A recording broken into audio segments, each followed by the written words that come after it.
So you've got the picture of what's going on. Let's do the math. So I'm going to tell you straight up, this math is going to give you, if you think of that math we've been doing as train tracks, this is going to give you practice on the math, but it's also every problem that we have, it's multi-part, and it's the same kind of math. You just have to do it again and again, and it feels tedious. But you want to get in the practice of doing it long ways like this. So here's how we go. Level 4. So we already jumped to level 4. You're thinking, what? Well, this builds on what we were doing at the beginning of the section, and that's why we're jumping to level 4.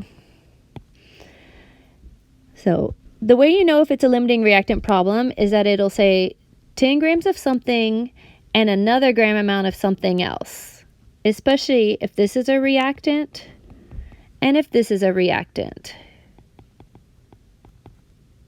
If you'll notice, we go back to that first page, this one right in here. This just says that you are given an amount of one thing. It's not giving you the amounts of both the hydrogen and the oxygen. If it's just giving you the amount of one reactant, you only have to do one of these little train track kind of things. But if they give you amount for each reactant, it means you've got to go ahead and do the math for both of them and solve the problem. So that's the key, is that you're given a gram amount for each reactant. And notice we have a reaction. Oh, and look, they didn't even balance it for us. Isn't that so annoying? So you're going to have a 3 there, a 2 there, and a 2 there. It asks, what is the theoretical yield of sulfur trioxide? Well, it depends. It depends on if you're starting with this amount or if you're starting with this amount. That's why you should at least go ahead and do it this way. We're setting up 2 sets of train tracks to start with. So I'm going to have 10.0 grams of sulfur to start my one train track.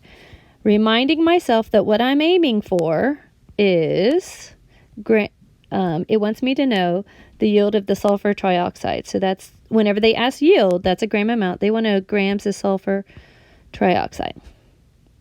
All right, I'm not going to start it yet. I'm going to go ahead and set up the other one. So by the time I get done with the first one, I don't think I'm done. So this is one reactant. My other amount is my 32 grams of oxygen. And this oxygen gas, so I need it to be O2. And again, I'm going to the same thing. The point is that, like in this picture up here, we didn't know until I started drawing pictures on this right side, we didn't know which one I had extra of.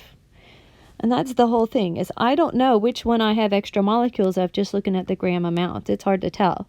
So we're turning both of them into the SO3.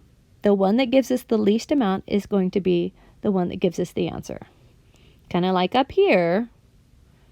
I'm just trying to make this really visual. The answer was D because this is the one that gave us the least amount of these SO3s. Because there were some of these guys left over. This one over here gave us too many. We didn't have enough oxygen to make all of those.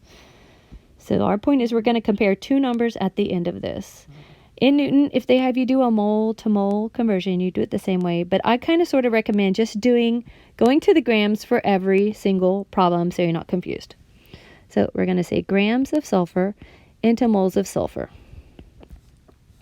And then we're going to go from moles of sulfur. Who am I trying to turn it into? I'm trying to turn it into the SO3. This is the only place at the mole level that I can turn it into the SO3. And I'm going to be using my coefficients when I go back through. And then moles of SO3 into grams of SO3. And I went ahead and gave you all these numbers. So 32.07 and 1 mole of sulfur, that's here. These numbers come from the coefficients. So I'm doing S and I'm doing SO3. So that's 2 to 2. Which, by the way, is a 1-to-1. And to make the calculator math easier, I'm going to write it as 1-to-1. But you could have written it as 2 to 2. I'll keep it as 2 to 2, so no one's confused. 2 to 2. But you can also just keep it as 1-to-1, say that those cancel or whatever. And then the last number, we have this amount right here. We want the sulfur trioxide molar mass. 80.07 and 1 mole. Awesome. Now, we're going to do the oxygen. Same type of stuff. So grams of oxygen into moles of oxygen. Moles of oxygen into moles of SO3. Moles of SO3 into grams of SO3. You look back up here. Here's the molar mass for the oxygen, 32.00 in 1 mole. That's a 3. And then now we're doing oxygen to the sulfur. So that's 3 to 2. And then we're going to go from 1 to 80.07. As a note, this section will look like this section both times. And they also should kind of have the same format. Like when you look at it, they should have like the same number of sections. You should see a number on the bottom and then a number on the top. And they should all both come out to numbers like, you know, like 50 and 70. You shouldn't have one that's like 0.5 and one that's like 5,000. They should kind of be on the same scale. So when I do the math out for both of these, I'm going to say 10 divided by 32.07. 80.07, and that gives me 24.97, which if I'm doing 3 sig figs, 1, 2, 3 sig figs, I'm going to round it to 25.0 grams of SO3. Now I'm going to check the other one.